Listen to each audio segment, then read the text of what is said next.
ನನ್ನ ಪ್ರಕಾರ D K Shivakumar ಅವರು ಒಂದು 8 ಪ್ರೆಸ್ ಮೀಟ್ ಮಾಡಿದ್ದಾರೆ.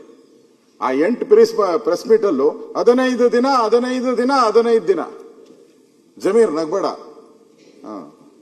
15 ದಿನ ಅದೇ ಸೇಮ್ 15 ದಿನಗಳಲ್ಲಿ ಮುಚ್ಚಲಾಗುವುದು. 15 ದಿನಗಳಲ್ಲಿ ಮುಚ್ಚಲಾಗುವುದು. ಕೊನೆಗೆ ಆಗದಿರ ಬಿಟ್ಬಿಟ್ಟು ಕೊನೆಗೆ ಸಿಎಂ ಹೇಳಿದ್ರು, ನನ್ನ ತಂಟೆ ಬರ್ಬೇಡ್ರಪ್ಪ, ಡಿ ಕೆ ಶಿವಕುಮಾರ್ ಹತ್ರನೇ ಹೋಗಿ ಕೇಳ್ಕೊಂಬಿಡ್ರಿ ಅಂತ. ಆ ಸ್ಥಿತಿಗೆ ಬಂದ್ಬಿಡ್ತು ಬೆಂಗಳೂರು.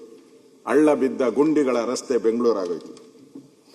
ಇದಾರಪ್ಪ ಅವರು, ಇವಾಗ ಯಾಕೆ ಇರಕೋತೀಯ? ಬದುಕಿದಾರ ಅವ್ರು, ಇನ್ನ ಗಟ್ಟಿ ಇದಾರೆ, ಇನ್ನ 40 ವರ್ಷ ಇರ್ತಾರೆ. ಇವಾಗ ರಸ್ತೆಗೆ ಹೆಸರು ಇಡಾಕೋತೀಯಲ್ಲಪ್ಪ ನೀನು. ನಾನು ಅವ್ರ ರಸ್ತೆನೇ ಇಲ್ಲ ಅಂತಿದ್ದು.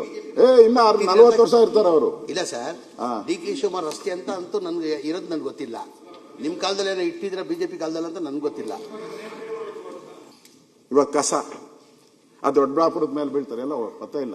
ದೊಡ್ಡಬಳ್ಳಾಪುರ ಕಸದ ನಾನ್ ಬೇಡ, ನಮ್ಮನ್ನ ನೀವು ತಗೊಳಿದ್ರು ಪರವಾಗಿಲ್ಲ.